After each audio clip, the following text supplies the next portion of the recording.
comes, and it's been like 2 weeks since I put my back out, and it's still not 100%, but I got some mobility to a degree, so we're doing better than we were.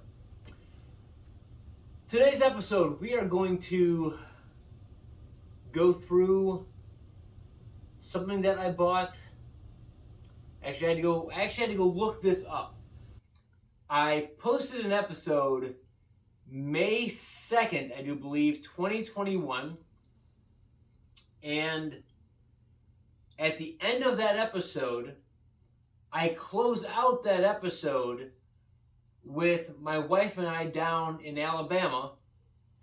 And we're at the beach down there. And I'm talking about the final part of that episode.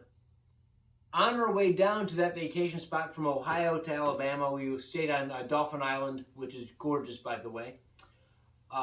We stopped in, I think, just south of Nashville, Tennessee, on the way down.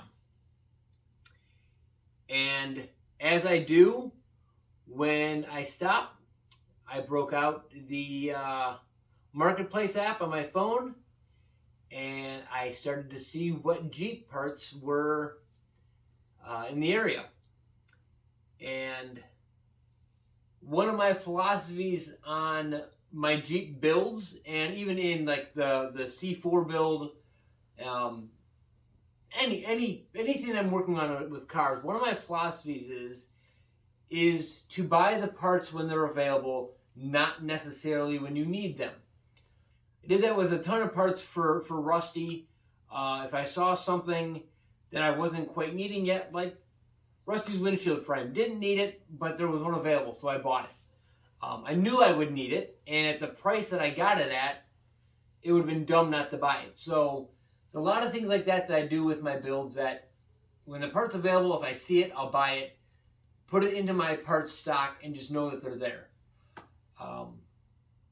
So getting back to the fact that we were traveling to vacation. We were driving down to Alabama. We stopped just south of Nashville, got onto Marketplace, and happened to see this for sale. What's in the box? I just went back because I wasn't 100% sure what I spent on it, so I had to go back and look at some of the posts I made on it. I spent $75 on this wiring harness. This is a painless wiring harness. If you're unfamiliar with those, Painless makes wiring harnesses for a ton of different vehicles, and you just go to the website and look up what you're looking for, and it's brand new. Everything's labeled, and they supposedly make it painless. I've never messed with them before, so this will be my first one.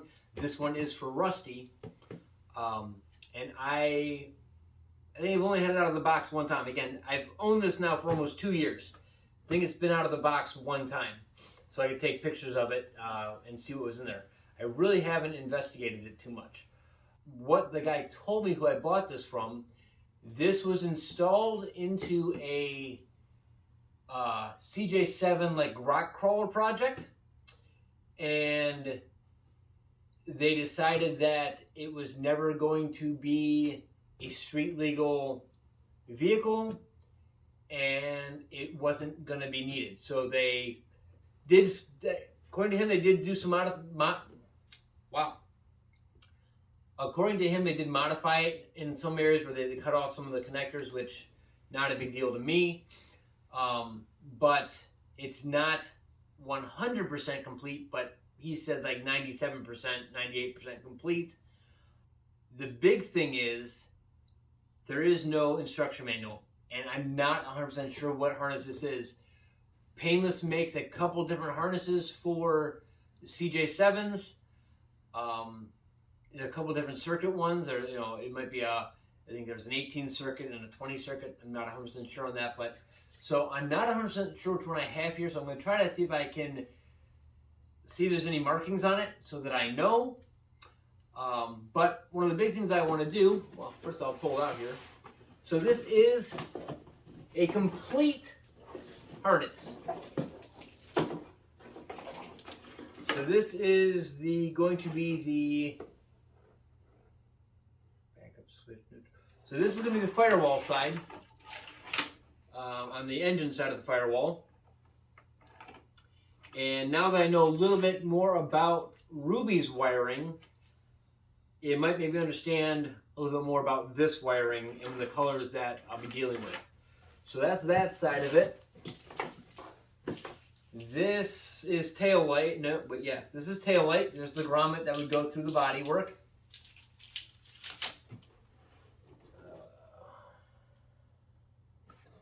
That's got to be some of the modified wiring. It's just got a clamp and a switch.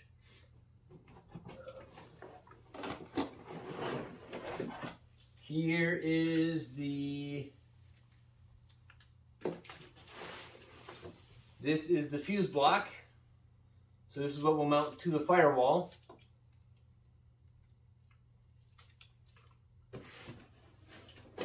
And this looks like headlights. Yeah, these are headlight plugs anyway. So does that mean this doesn't get, I don't know. It's got a dimmer switch on it, which is good.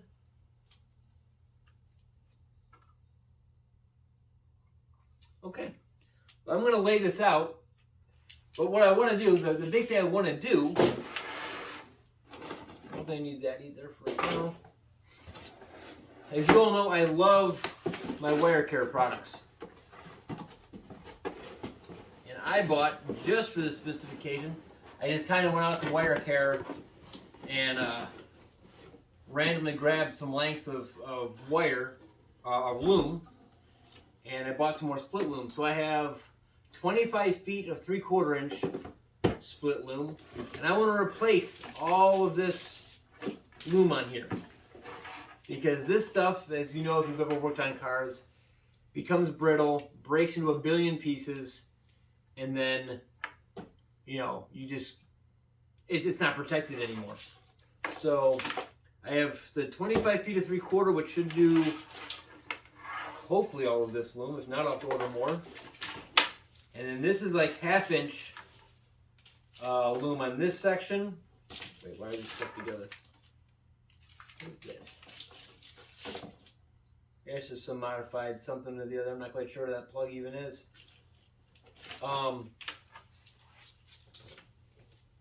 This looks like 1/2 inch, and in this box, I have 3/8 and 1/2 inch, 10 feet of 1/2 inch. So I'm going to try to make this look a ton better and make it last a lot longer by going into this wire care. This is all wire care split loom, and the reason I'm going to do that is, you know, I've worked with both the split loom and the regular loom now, and they both work really well. But because I don't know what's all going to happen with this system and what wires I'm going to 100% need and not need, I want to be able to add wires and take away wires as needed. I want to make Rusty's wiring as clean as possible and as simplified as possible. That's headlights there. I don't know what this is. This is like another section of headlight wiring. That's weird. Whatever. I'm fine with it. More headlight wiring, the better. So yeah, we're going to replace as much of this as possible with this. And now I'm looking at it, I think I have a lot more 1/2 inch than 3/4 inch. So this is going to be 3/4. Its headlight wiring is all 1/2 inch probably. I do have some 3/8 inch here as well, but not a lot because I used some of it on Ruby. So I might have to buy more of this. But we'll see how far we get. I'm going to lay it all out on the floor and then maybe get a little better idea of what circuits we have and how they have this set up. So give me 1 minute to get this set up.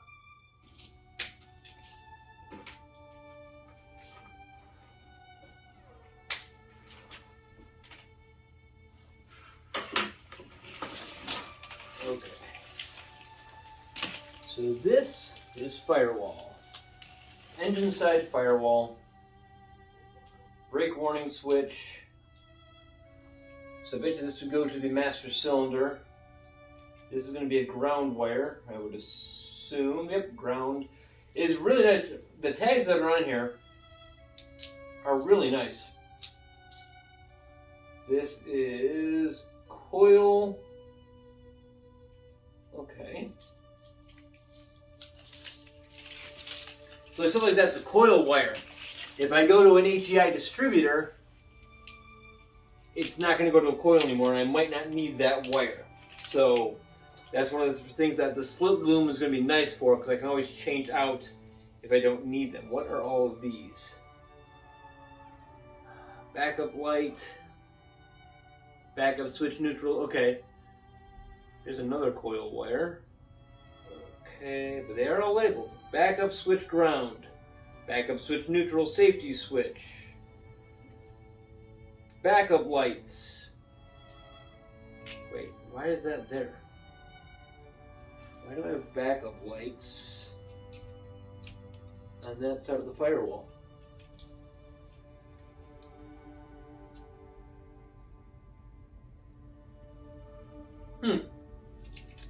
Not quite sure why I have a backup light.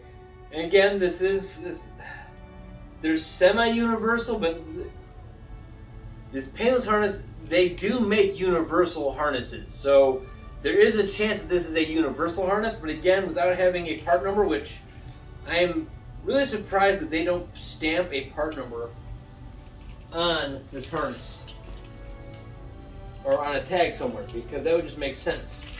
Here's some kind of a 50 amp fuse that I do not believe is part of the system, though it's part of the loom, so maybe it is.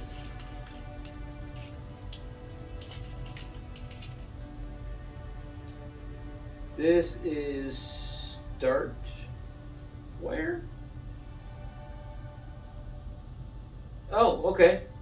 So this is the I terminal. If you want to see a really good video, go back to where I explain how a Ford starter solenoid works. I terminal. This is probably the S terminal. So this would go to my starter solenoid.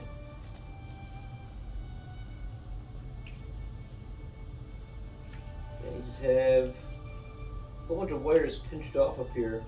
Coil signal, I don't know what that is. Backup switch ground, motor heater, or heater mode. Oh, okay. So I'm thinking this is going to be more of a universal kit, possibly, just because heater motor is capped off, and this doesn't look like something somebody did. This looks like something that the Painless put on themselves, and you just have to remove to put your own wire end on. So this could be a universal kit. It might not be a universal kit. Choke wire is going. Where are you going, choke wire? Oh, you're supposed to be tucked inside. No, you're not. What? Why are you not in there? This choke wire runs all the way up to here. Oh, let's cut that.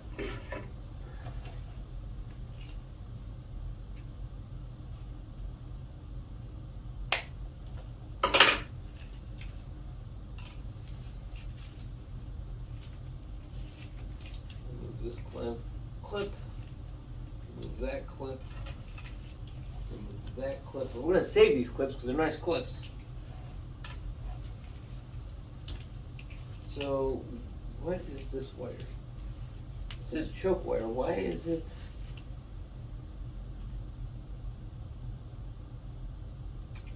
I don't know why it's there. So this might not be as easy as I thought to just put into a loom, because I may have to start running this to figure out what I need and what I don't need. It's got a lot of dirt on it. I think this is more than just test fit to something. It was actually run for a little bit, but for what these painless wiring harnesses run,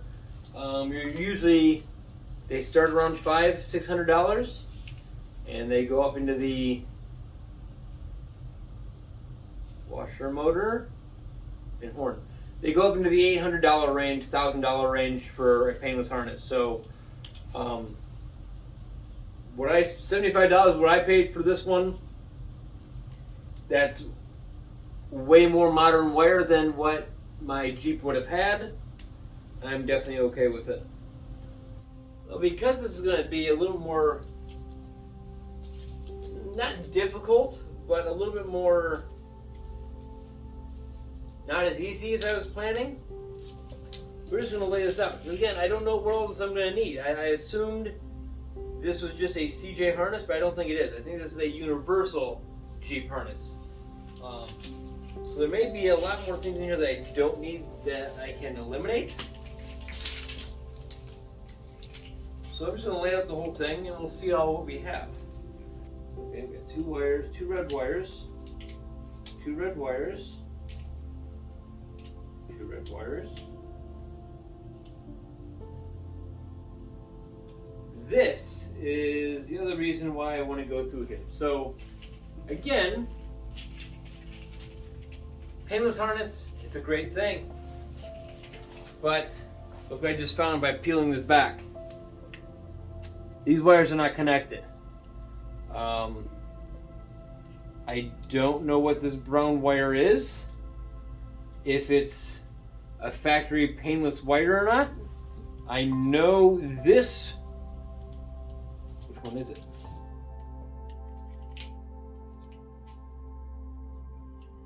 This red wire. Okay, so this red wire, alternator. That one says? No. This one says alternator. So this wire that's cut off, not connected to anything anymore, is supposed to be my alternator wire. So I'm going to have to put a new ring terminal on here.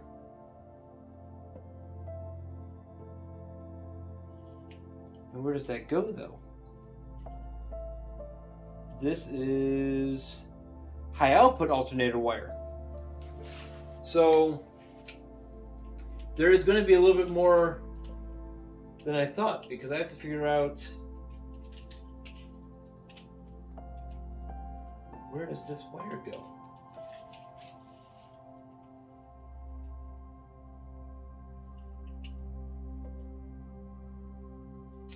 And this brown wire is unlabeled at this point. So, but it feels, the coating feels the same. So I don't think it's an added wire. This is actually going to take a little bit more detective work than I thought. I'm going to actually have to go through here with a multimeter and do some diagnosing of where wires go because I have just found a problem. Not a problem. That's not a problem. I have just found an unknown wire. This has got to be one of the universal kits because why else would they put a high output alternator, fused one, and a regular alternator wire? Not a big deal. I just have to figure that out. Let's see if anything else in the back looks correct. Back end wires. One of the pink one will be fuel. So here is, what is this? Right brake. And some wires are cut off. Oh, they must have had some kind of an aftermarket trailer light. That's what this is. It's been cut and pinched. So this will have to come back off again, and because Rusty has the LED lights, it's not going to matter. It doesn't run a stock plug anyway. I'll just put a waterproof, like a weather pack plug on this instead. Kind of like this one. It's nice. Well, no, I can just solder this on. It's got a weather pack plug on it. So, yeah. But again, so nicely labeled. Right brake. So this is all my right brake light, all done right there. And this would have been set for an older Jeep harness, if that's what it was, because this has the side marker light that, if you're familiar with older Jeeps, some of the older Jeeps had just the round tail lights, and they had a side marker. When Jeep went to the normal lights, what I consider their normal box lights on the CJs, they had a side light. They had a side blinker on them, so they didn't need the side marker on the Jeep. I like the side marker look, so I kept them on Rusty. So this will be perfect because it's got them built into it. So this is the plug that'll be up inside the tub. This is the grommet that seals it from the outside. Pink wires sending unit. Got these black wires hooked to it. They're probably a ground. That don't go to a ground anymore because both of them are cut off. I will probably redo that to a ground wire. I'll probably run a separate ground because fiberglass tub, there's no ground, so I'll probably run my own. That's super simple with a split loom. I can even run it through this if I want to make it look really nice and solder it in or whatever. Either way, it won't be a big deal. So that's the rear section. And this is the part that I want to be starting on sooner than later because hopefully once the weather breaks, I can figure out the minor odds and ends to finish up Rusty's tub, which is basically, I need to do the final coat of clear, which is why I haven't mounted the tub total solid. I need to sand it down real lightly and put the final coat of clear on it. And I want to do like stuff like get the exhaust in, put the brake lines on the frame. So I've got a couple of weekends worth of work before I can mount the tub, but I can still start mounting some of the wiring once the clear coat's done. I can get the dashboard put in and get this part of the wiring put in and have that ready to go. That's not going to add that much weight that we still make it difficult to carry around. I never checked that, but I'm really hoping. Well, it doesn't really matter. I can cut Rusty's firewall to whatever I want. It's my firewall, and I sealed up the current hole that was there, so I can make whatever I want.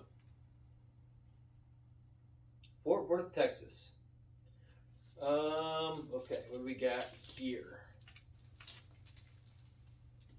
So this, obviously, the dimmer switch goes right to the floor. This is going to run up over top of the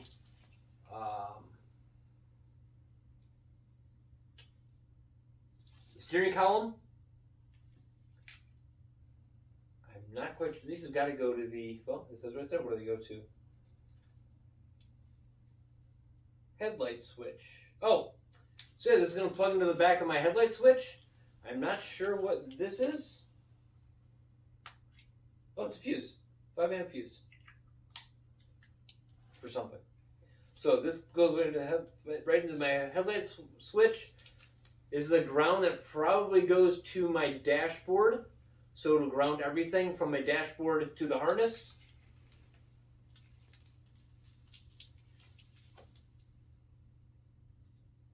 Heater switch. Which, the other nice thing about this, other than the fact that I have really nice, soft wires that, you know, the insulation's not cracking or worn out or, you know, stuff like that. As I'm looking at this harness, and like especially like this part of it, there's no corrosion on any of these connectors, which means that everything's going to work well. There's not going to be excess heat. What's that guy? I don't even know what that guy is. There's no label on that. So I do have a couple of things that are unlabeled, and I don't know why. Four-wheel drive indicator, high beam indicator, radio wires, brake warning light, turn light, those are right turn, panel lamps, all these old. So some of these have been cut. Here I've already found one. One of the panel lamps has been cut. So these are just the ones when you turn the dashboard lights on. All these orange wires are dashboard lights. This is going to be for all of the dashboard lights that run all of my indicators, like heater. The ones that I actually have a video on that where I'm converting all those into LED. That's what those are going to be for. Again, everything looks Jeep-ish, so I think we're okay there as far as, especially the under dashboard part. This all looks very much Jeep, so I'm assuming it is. I'm super excited for spring to come around this year. I've got Ruby so close to driving, and with Rusty getting so close to getting his tub put back on, there's going to be so many more projects with Rusty that we'll be able to complete, finish his paint job, do the wiring, install the interior complete,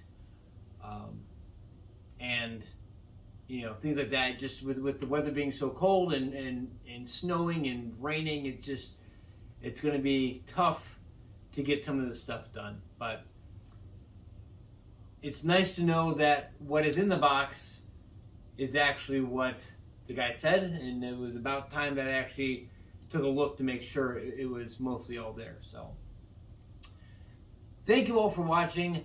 Please remember to like, comment, and subscribe, and I hope everybody has a great week.